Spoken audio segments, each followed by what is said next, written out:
12.4, volumes of prisms and cylinders. The definition of volume. The volume of a solid is the number of cubic units of space contained by the solid. So the theorem for the volume of a right rectangular prism would be that volume equals length times width times height. So the length would be down here, width over here, and height on the right.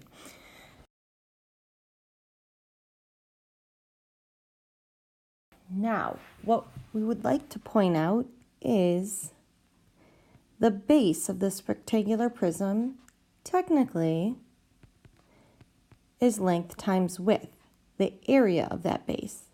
And then to get the volume, we multiply by the height. So the length times width would be the big B. It's noted as big B. That is the area of the base times the height. So the theorem for the volume of a rectangular prism would say volume of a rectangular box is equal to the area of the base times the height. And we can use this formula for volume with the different prisms out there. If you were to look at the prism to the right, we have a triangular prism.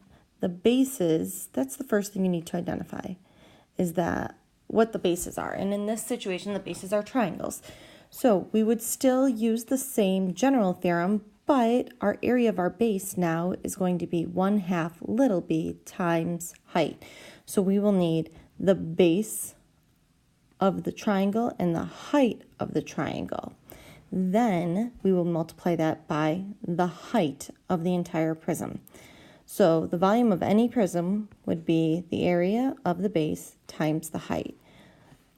So for this triangular prism, if we start with the general formula and then we break down the area of the base, it would be volume equals 1/2 the base of the triangle times the height of the triangle multiplied by the height of the rectangular prism.